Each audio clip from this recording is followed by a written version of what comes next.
মই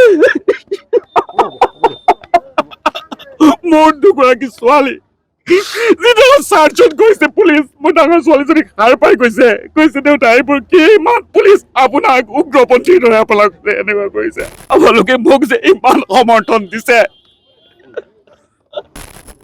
মইতো কোনো অন্যায় কাম কৰা নাই, অন্যায় নকৰো। প্ৰশ্ন কৰাটো মোৰ কি পাপ হ'ব? প্ৰথমতে মোৰ কাৰণে থিয় দিয়া আমাৰ অসমৰ বিভিন্ন প্ৰান্তৰ প্ৰতিগৰাকী সাংবাদিক, অসমৰ লগতে আমাৰ দেশৰ প্ৰতিগৰাকী সাংবাদিক, আনকি UN-ত মোৰ কাৰণে থিয় দিয়া প্ৰতিগৰাকী নাগৰিকক মই ধন্যবাদ জ্ঞাপন কৰিব বিচাৰিছোঁ এই মুহূৰ্তত। দ্বিতীয়তে মই আমাৰ ৰাজ্যৰ সকলো নাগৰিক যিসকলে মোৰ হৈ মাত মাতিছে, সমৰ্থন মোক দিছে, মোক শক্তি দিছে, মোক নৈতিকভাৱে সমৰ্থন আগবঢ়াইছে, সকলোকে মই ধন্যবাদ জ্ঞাপন কৰিছোঁ। আৰু মোৰ কাৰণে যিসকল অধিবক্তাই আদালতত ন্যায়িক যুঁজ দিছে, প্ৰতিগৰাকী অধিবক্তাক আৰু তেওঁলোকৰ টিমৰ প্ৰতিগৰাকী সদস্যক মই অন্তৰৰ পৰা ধন্যবাদ জ্ঞাপন কৰিছোঁ।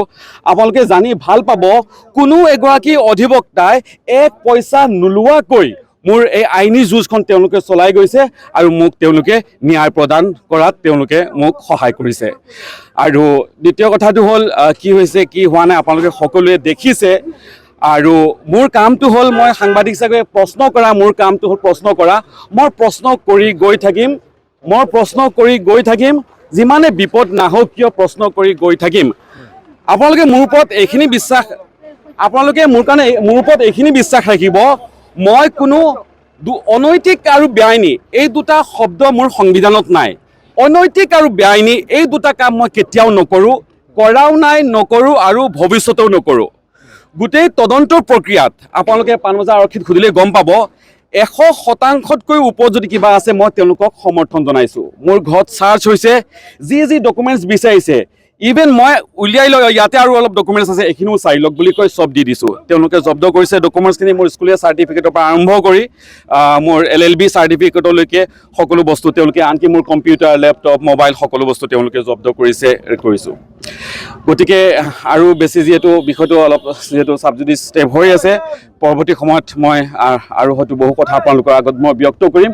প্ৰতিগৰাকী সাংবাদিক, সংবাদকৰ্মী, সংবাদসেৱী, সংবাদদাতা, প্ৰতিগৰাকী সংবাদ গোষ্ঠীৰ লগত জড়িত ব্যক্তিক মোৰ পৰা আন্তৰিক মই ধন্যবাদ জ্ঞাপন কৰিছোঁ। আপোনালোকে মোক যে ইমান সমৰ্থন দিছে।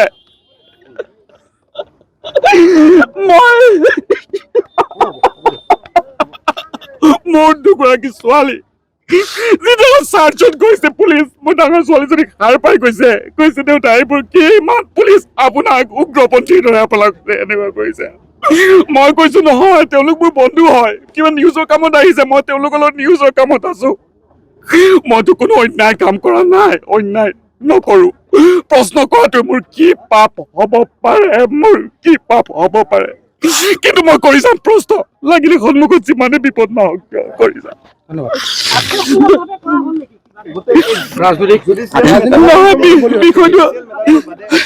বিষয়টো পিছত মোৰ অধিবক্তাই আপোনালোকৰ লগত ব্যক্ত কৰিব, কিন্তু মই আপোনালোকক ক'ব খোজো, মই সত্যৰ পথত আছো।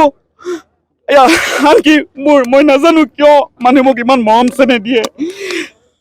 জেলৰ ভিতৰত মোক গামোচা পিন্ধাই তেওঁলোকে মোক বাহিৰলৈ পঠিয়াইছে। আপোনালোক চবকে মই ধন্যবাদ জ্ঞাপন কৰিছোঁ। আপোনালোকক ধন্যবাদ কৰা ভাষা নাই। মজুমদাৰ আৰু দুটাকৈ গোচৰত আচলতে আক্ৰমণমূলকভাৱে গ্ৰেপ্তাৰ কৰা হৈছিলে, তাৰ পাছত